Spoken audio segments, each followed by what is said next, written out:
Hello everyone, welcome back to my channel. আশা করছি সকলে ভীষণ ভালো আছো। আমি চলে এসেছি আমার আরেকটা নতুন ভ্লগ নিয়ে। তো এই ভ্লগটা কী নিয়ে ছিল, তোমরা যারা আমার ফেসবুকে আছো তারা অবশ্যই জেনে গেছো এতদিনে, কারণ এটা অনেক দিন আগেরই ভ্লগ, যে পোস্ট করব ভেবে করা হয়েছিল না। আজকে ভাবলাম পোস্টটা করেই দিই। তো সকাল সকাল আমরা বেরিয়ে পড়েছিলাম ট্রেন ধরার উদ্দেশ্যে। সকাল সকাল বলাটা ভুল হবে, অ্যাকচুয়ালি ভেবেছিলাম 7:30টার দিকে একটা ট্রেন ছিল, সেই ট্রেনটা ধরবো শিয়ালদার উদ্দেশ্যে, কিন্তু ঘুম ভাঙিনি দুজনেরই। তো ঘুমিয়ে গেছিলাম, পরে ঘুম ভেঙে দেখি কি 9:45 বাজে। তো তাড়াহুড়ো করে রেডি হয়ে চলে এলাম ট্রেন ধরার জন্য। আর এই দেখো ট্রেনে উঠে পড়েছি। আর এতটাই ভিড় ছিল কি বলবো, আর সেই গরম ছিল। তবে সচলাচল তো আমার ট্রেনে ওঠা হয় না, তবে ট্রেনে উঠে আজকে অনেক এক্সপিরিয়েন্স হলো, সেগুলো তোমাদের সাথে একটু ভাবছি শেয়ার করি। তো ফার্স্ট এক্সপিরিয়েন্স হলো যে সবসময় ফেসবুক খুললে দেখতে পাই যে প্রচুর ঝামেলা হয় ট্রেনে, সেগুলোর ভিডিওস। তো আজকে সেটা সচোখে দেখলাম। তবে সত্যি কথা বলতে প্রচণ্ড মাথা ধরে গেছিলো এইসব দেখে আমার। আর আমার কোনো ভিডিও করার ইন্টেনশন ছিল না, নাহলে হয়তো ওই ভিডিওটা পোস্ট করলে আমিও হয়তো ভাইরাল হয়ে যেতাম। যেমন ছিল গরম, তার উপর এসব চেঁচামেচিতে আমার মাথা পুরো খারাপ হয়ে গেছিলো, কারণ আমি একা থাকতে অল টাইম ভীষণ পছন্দ করি, কিন্তু বাইরে তো যেতেই হবে কাজ থাকলে। তো আরেকটা এক্সপিরিয়েন্স তোমাদের সাথে শেয়ার করি, যেমন মানুষের বিবেক, সেটা আমি আজকে দেখলাম। কৃষ্ণনগর থেকে 3টে ছেলে স্টিল বসে গেছে পুরো শিয়ালদা পর্যন্ত, ওরা একটু নড়েনি, আর পুরো রাস্তা হেডফোন লাগিয়ে গান শুনতে শুনতে গেছে। আর আমার সত্যি কথা বলতে ভীষণ কষ্ট হচ্ছিলো দাঁড়িয়ে দাঁড়িয়ে। আমি পুরো কল্যাণী কাঁচরাপাড়া পর্যন্ত দাঁড়িয়ে বাতকুল্লা থেকে উঠে। তো সেখানে আমার সামনে বসে থাকা একজন মহিলা, উনি ওনার মেয়েকে উঠিয়ে আমাকে ওই জায়গাটায় বসতে দেয়, যেটা আমার সত্যি খুব ভালো লেগেছিলো, যে মানুষের বিবেক এখনও আছে। আর দেখে মনে হলো মহিলাটা গ্রামের, ভীষণই প্রত্যন্ত গ্রামের দেখে মনে হলো।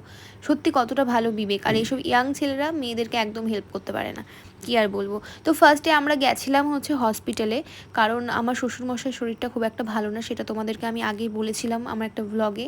তো ওনার ক্যান্সার ধরা পড়েছে, সবাই প্রে করো যাতে খুব তাড়াতাড়ি সুস্থ হয়ে ওঠে। তো ওনার কেমোর জন্য আমরা গেছিলাম অ্যাপ্রুভাল নিতে, তোমাদের দেখালামই নার্সিংহোমটা।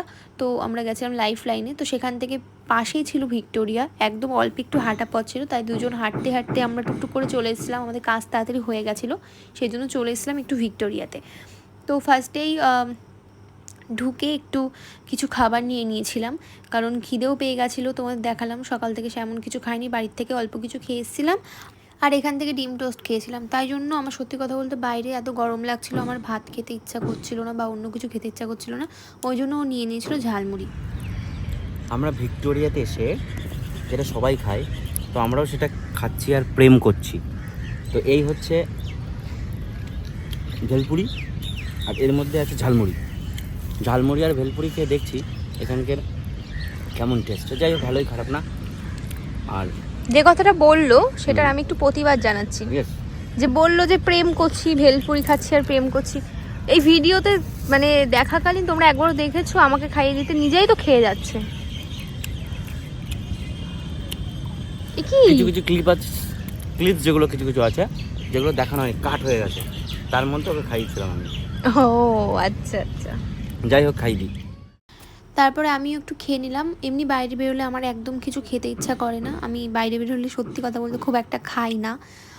তো লোকালে বেরোলে প্রচুর খাই, কিন্তু বেশি দূরে গেলে আমার খিদেই পায় না, আমার খেতে ইচ্ছাই করে না। আর এই চারিদিকে কত কাপলস প্রেম করছে, কি বলবো, ভালোই লাগছে। অবশ্য আমিও গেছি বর নিয়ে, তো আমিও প্রেম করেছি।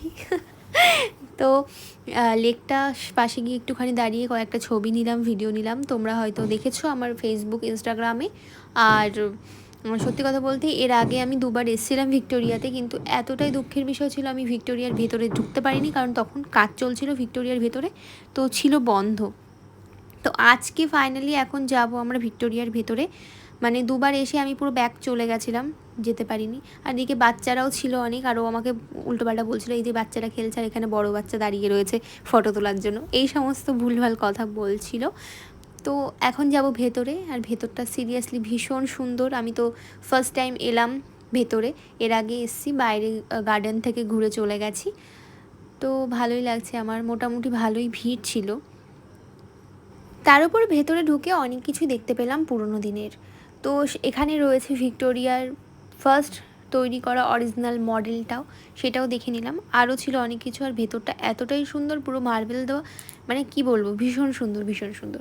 তো এখানেও আমি দু একটা ছবি তুলেছি। এত ভিড় ছিল, আমি সত্যি কথা বলতে ভিড়ের মধ্যে ভিডিওস ছবি এগুলো তুলতে খুব একটা কমফোর্টেবল ফিল করি না, কিন্তু আমি রিলস বানাই, আমি ইনস্টাগ্রাম চালাই, সব করি, ভিডিও বানাতেও ভালোবাসি, কিন্তু লোকের মধ্যে আমার একদম ভালো লাগে না ভিডিও করতে নেচে নেচে অথবা ফটো তুলতে, আমার খুব লজ্জা করে। তো আমি দু একটা বেশি ছবি তুলিনি। তারপরে মিউজিয়ামের গ্রাউন্ড ফ্লোরটা পুরো কমপ্লিট করে এখন যাচ্ছি ফার্স্ট ফ্লোরের দিকে। তো দেখি ফার্স্ট ফ্লোরে কী কী আছে, আর শুনলাম নাকি অনেক নতুন নতুন কিছু হয়েছে, তো দেখি ওপরে গিয়ে কী কী হয়েছে। আর তোমরা কারা কারা ভিডিও আমার কোথা থেকে দেখো সেটা কিন্তু অবশ্যই তোমরা কমেন্টসে জানিও আমাকে। আর অবশ্যই কিন্তু পুরো ভিডিওটা দেখো স্কিপ না করে। ভিডিও ভালো লাগলে কিন্তু অবশ্যই লাইক কমেন্ট সাবস্ক্রাইব করো। তো এখানে পুরনো দিনের আমাদের যারা স্বাধীনতা সংগ্রামী ছিলেন তাদের নিয়ে কিছু দেখানো হচ্ছে, আর ভেতরটা পুরো ছিল কুলের দেওয়া, তাই জন্য বাঙালি বস আমরা। ওখানে অনেকেই দেখছি গিয়ে বসে পড়েছে নিচে পুরো। আর এখানে কোনো একটা মানে আপনি কোন বিপ্লবীর মতো দেখতে সেরকম একটা স্কিন টাইপের রেডি হয়েছে, এখানে ও দাঁড়িয়ে পড়েছে, ওর সাথে কোন বিপ্লবীর মুখ ম্যাচ করে সেটা দেখা হচ্ছে। তো ফার্স্টে তো আসছিলই না, অবশেষে ওর দাড়ির সাথে ম্যাচ করেই এটা হলো আর কি। তারপরে দেখলাম সবাই যেন কি একটা শুনছে হেডফোনে, তো আমিও গিয়ে একটু ট্রাই করলাম, দেখলাম আমাদের দেশ স্বাধীনের ব্যাপারে অনেক কথা হচ্ছে, বিপ্লবীদের ব্যাপারে। তো সেগুলো একটু শুনে নিয়ে চলে এলাম একদম ভিক্টোরিয়ার ওপরে। তো ওপর থেকে দেখো নিচটা কত সুন্দর ভিউ দেখা যাচ্ছে, আমার তো ভীষণ ভালো লেগেছে। তোমরা কারা কারা ভিক্টোরিয়াতে এসেছো তো অবশ্যই কমেন্টসে জানিও। অবশ্য সবাই ম্যাক্সিমাম এসেছে, আমি বোধহয় মানে আমি লেট করে এলাম। তো আমি এর আগে বললামই এসেছিলাম, তো ভেতরে যেতে পারিনি। এখন আমিও এখান থেকে ভাবলাম দু একটা ছবি তুলবো, কিন্তু ছবি তোলা হয়নি, একটাই জাস্ট ভিডিও ক্লিপস নিয়ে আমি চলে গেছিলাম নিচে। আর ওর এই যে পায়ে প্রচণ্ড ব্যথা করছিল, ও আর আমি দুজনে একদম হাঁটাহাঁটি করতে পারি না, তবু আজকে অনেকটাই হেঁটেছি দুজন, সেই জন্য ওর পায়ে প্রচণ্ড ব্যথা করছিল, ও এরকম খুঁড়িয়ে খুঁড়িয়ে হাঁটছিল, আমারও ভীষণ পায়ে ব্যথা করছিল, কোমরে ব্যথা করছিল। তো এখন যাব আমরা বাড়ির দিকে। তো চলে এলাম আমরা শিয়ালদা স্টেশনে, আর দেখো স্টেশনটা কতটা সুন্দর লাগছে, সত্যি ভীষণ সুন্দর লাগছিল। এই গরমে কলকাতাতে আসা সত্যি ভীষণ চাপের ব্যাপার, তবু কাজের সোর্সে এসে একটু ঘুরে নিলাম, ভালোই মজা হলো আর কি। তার মধ্যেই আমাদের ফেসবুক লাইভ দেখে আমাদের একটা দেওর ফোন করে বললো ও শিয়ালদাতে এসছে কাজে, সেই জন্য বললো আমি তাহলে ওয়েট করছি তোমরা আসো। তো ও রেখেছিল ট্রেনে আমাদের জন্য সিট, আর এদিকে আমার জন্য কেক নিয়ে এসছে মিও থেকে, আর চিপস নিয়ে এসেছিলো, মানে কুরকুরে নিয়ে এসেছিলো। তো আমরা এখন ট্রেন থেকে নেমে যাচ্ছি বাড়ির উদ্দেশ্যে, রওনা দিলাম, অনেকটাই রাত হয়ে গেছিলো। সবাই ভালো থেকো, সুস্থ থেকো, টাটা।